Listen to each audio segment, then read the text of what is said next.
day 4 on our plan on how to beat coccyx pain. This exercise is on all fours in this position, and then we're going to keep our shoulders parallel to our hands and our knees parallel to our hips. So we're in a tabletop position. Now from this position, we want our fingers pointing straight ahead, and we're going to bring our legs as wide as we possibly can. So they're going to be wider than shoulder width apart, and we should feel a stretch in between our legs, so in our groin area. So when we can feel like there's a bit of a stretch in between our legs, we can start to rock forward and back using our breath. And we don't go all the way down to the floor, we don't go all the way back to our heels. We go 45 degrees this way and 45 degrees that way. So we go till we feel a stretch on the inside of the hips this way, on the inside of the thighs, and back, and again on the inside of the thighs this way. And we do it at a nice controlled pace, and we breathe with the movement.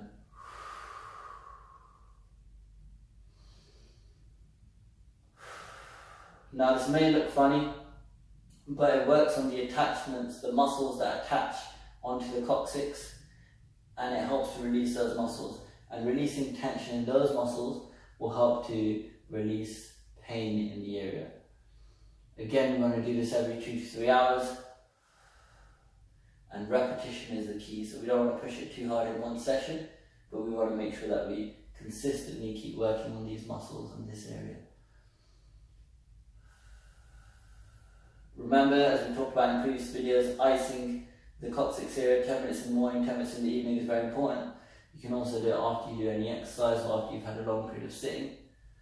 And you want to make sure that when you are sitting, you are sitting on a donut-shaped cushion to make sure there's no direct pressure on the coccyx. Make sure you're sitting nice and upright with nothing contacting the coccyx area.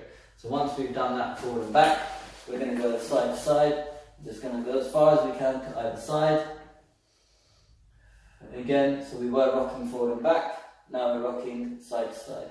So hips and shoulders over, hands over our shoulders, and hips over our knees, and we're going to rock side to side, and we can do 10 this way as well with our breath.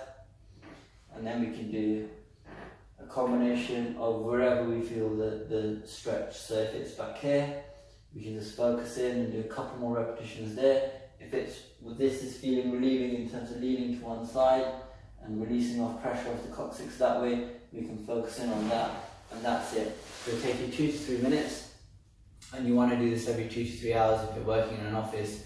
If you're not fortunate enough to be able to get time off work while you have this very painful condition, then ideally you want to be able to have access to an office where no one's going to watch you unroll a yoga mat and then be able to do these exercises in order to be able to get you through the day. We've already talked about ice and the donut-shaped cushion. The third technique we're going to share with you today is a technique called pacing. Pacing is doing what you need to do, but doing it in a way which doesn't aggravate the pain. So you do, let's say you're doing office work and you find at the end of the day your coccyx is a lot more painful, or a drive, you would split that task up. So you would work for say half an hour, set the alarm on your phone every half an hour, stand up, walk around a bit, allow your body to revascularize, allow the blood to start flowing into the areas that have been compressed while you've been sitting, and then carry on the task. If you're going for a drive, that's an hour, stop halfway along at 30-minute mark at services, go for a walk, stretch your legs, get a change of posture, try some of these positions if you can in the back of the car, and then carry on with your journey, in order for the stress and the strain not to build up so much over the course of the day, to keep nipping it in the bud as you go, so the body's resilience can build over time rather than you continually poking at the area that's sore. So hopefully that helps, and I'll catch you on day 5. Thanks for watching, guys.